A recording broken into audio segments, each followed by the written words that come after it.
There has been a reason why I have not gotten Afra 9 p.m. and Latafa Assad. Those are both great fragrances for the price, supposedly, and the hype is crazy for those fragrances. But apparently, Afra 9 p.m. got reformulated a little bit. I've heard about that, but the ingredients in those fragrances are not the best. I live in California, and before you purchase something, if there is not so good chemicals, it's going to have a California Proposition logo on it. And the Proposition logo is basically saying, hey, this may increase the chances of birth defects and potential cancer risk. It's not saying that it's 100% going to do that. It's on everything over here. It's on the workout equipment. But for me, when it comes to me consuming stuff and putting stuff onto my body, I don't want to have those things on my body or inside my body.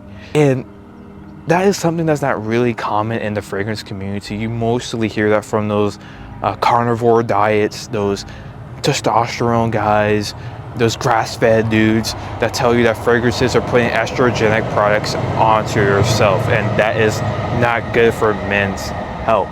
But there is some truth to that. And those both fragrances have a California Proposition logo on it, and that has been the reason why I have not gotten those fragrances. It's not on all fragrances like Latafa Kawa, Latafa Hamra. Like, those fragrances are completely okay. There is no California warning sign on it. I do have a fragrance though that does have some artificial colors in it, like Nautica Voyage. That is a super cheap fragrances. We buy cheap fragrances. The ingredient list on them is not going to be the best. But those fragrances After 9 p.m. and Latafa Assad have completely garbage ingredients in them. They have artificial dyes, they have chemicals to a point where it has to get a California Proposition logo on it.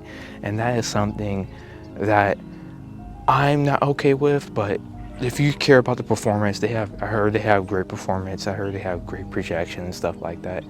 And if you care about that, you can still go in and get them. It's not the end of the world, to be honest. But that has been the reason why I have not gotten those fragrances. It's because of the terrible ingredients into them. And what I'm trying to say is that you should probably be a little bit more aware of the chemicals or the ingredients that are inside of your fragrances. You don't want to be buying fragrances with terrible ingredients in them, even though the hype might be saying, yeah, this is a great fragrance and stuff like that. Just ignore it, read the ingredients, and see if you're okay with that. If you're okay with that, then you could go ahead and get the fragrance and you will enjoy the fragrance. But if you're getting a fragrance that has terrible ingredients on it and it's not probably the best for your health, that is not the best move to go ahead and do, in my opinion. But it's all up to you. If you like the projection, if you like the fragrance, then go for it, man. It's not the end of the world, but that is something I care about, and I feel like that's something that is not talked about enough when you think about fragrances and the fragrance community and stuff like that. Peace.